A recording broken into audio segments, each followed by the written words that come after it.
आपका स्वागत है कर्मा पूजा की रंगीन दुनिया में। एक ऐसा आदिवासी पर्व जो प्रकृति, भाईचारे और खुशहाली का प्रतीक है।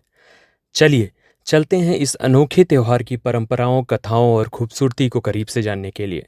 कर्मा पूजा, जिसे कई जगहों पे करम पूजा भी कहते हैं, भारत के कई आदिवासी इलाकों में बड़े हर्षोल्लास से मनाई जाती है।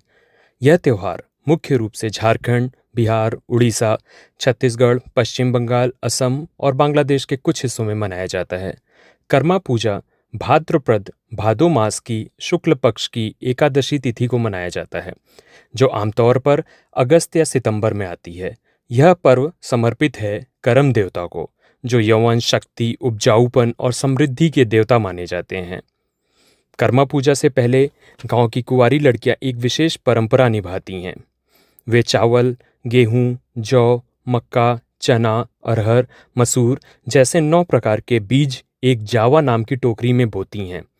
इस बीजों को 7 से 9 दिन तक पूजा होती है।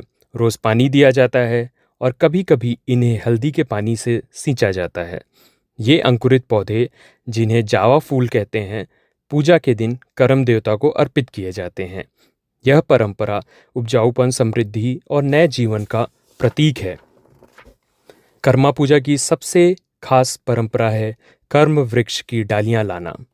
कर्म वृक्ष नौक्लिया पार्विफोलिया को आदिवासी समुदायों में बहुत पवित्र माना जाता है। गांव के युवा गीत गाते हैं, जंगल से कर्म की डालियां लाते हैं। इन्हें गांव के अखाड़ा यानी सामुदायिक स्थल पर स्थापित किया जाता है। पाहन या देहुरी नामक पुरोहित पूजा का नेतृत्व करते हैं।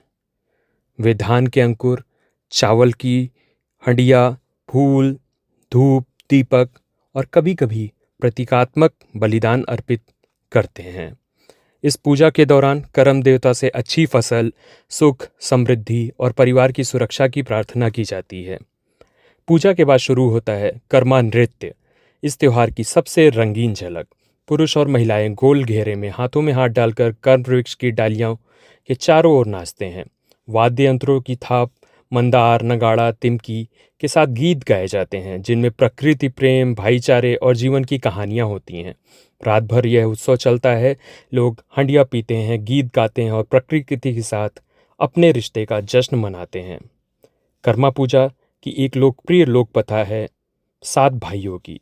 कहानी के अनुसार भाइयों ने कभी करम देवता की पूजा नहीं की, जिससे उनके फसलें नष्ट हो गईं।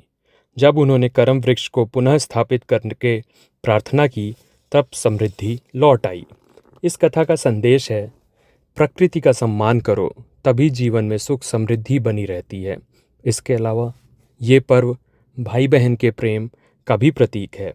बहनें अपने भाइयों की लंबी उम्र और सुख की प्रार्थना करती हैं, वहीं परिवार मिलकर स्वास्थ्य, खुशहाली और नई ऊर्जा का आशीर्वाद मांगता है।